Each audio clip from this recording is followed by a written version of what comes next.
High in the Colorado Rockies, nestled among sweeping pine forests and snow-capped peaks, sits a grand hotel. It looks peaceful, even beautiful, but inside its walls, whispers echo, shadows move without cause, and guests wake in the middle of the night, screaming. This is not fiction. This is the Stanley Hotel, the real-life inspiration behind Stephen King's The Shining.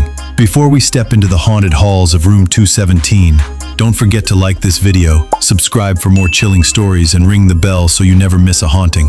The story begins in 1903, when inventor Freeland Oscar Stanley, co-creator of the Stanley steamer automobile, came to Estes Park seeking a cure for tuberculosis. The mountain air helped him recover and inspired him to build a hotel, a sprawling, elegant resort where the wealthy could escape city life. Opened in 1909, the Stanley Hotel was a marvel. Electric lights, telephones, ensuite bathrooms, unheard of luxuries in the Rockies. It welcomed famous guests, hosted glamorous dances, and was the pride of Colorado. But beneath its beauty, something darker stirred. Even in its early days, guests and staff whispered of strange events. A piano playing by itself, a woman's laughter echoing through empty halls, cold spots in warm rooms, and worst of all, room 217. She survived, but some say her spirit never left. Today, guests report their bags being mysteriously unpacked, lights turn on by themselves, and couples often feel a disapproving presence. In 1974, Stephen King and his wife arrived at the Stanley just before the hotel closed for the winter. They were the only guests. That night, King had a vivid nightmare. His son running through the corridors, screaming, being chased by a fire hose that came to life.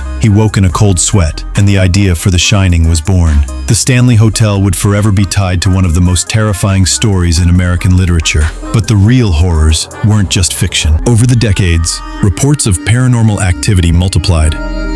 Guests on the fourth floor hear children running and laughing, despite no kids being booked. Room 401 is said to be haunted by Lord Dunraven, the original landowner.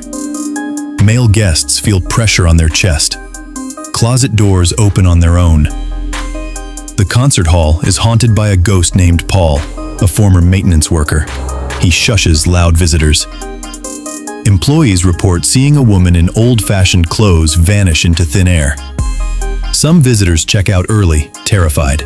Ghost hunters, including Ghost Adventures and BuzzFeed Unsolved, have captured EVPs, cold spots, and unexplained movements. The hotel leans into it, with ghost tours, haunted rooms, and overnight investigations. But ask the staff privately, and they'll tell you, some things they've seen can't be explained. Despite, or perhaps because of, its haunted reputation, the Stanley thrives. It's beautifully preserved, with antique furnishings, creaky floors, and red carpeted halls. A grand staircase, crystal chandeliers, a ballroom that feels trapped in another century. You can walk the grounds and feel it, the weight of time, the echo of something unseen, just beyond the edge of your vision. Some say the spirits are trapped. Others believe the energy of the guests, fear, joy, pain, has soaked into the walls. Whatever the truth, it doesn't feel empty. The Stanley Hotel is more than a building. It's a mirror of the human soul, beautiful and haunted, grand and fragile, a place where reality blurs with nightmare. Stephen King gave it fictional life, but its real life might be even more disturbing. So if you ever find yourself in Estes Park and you check into room 217, don't be alarmed if someone turns on the lights while you sleep. She's just making sure you're comfortable.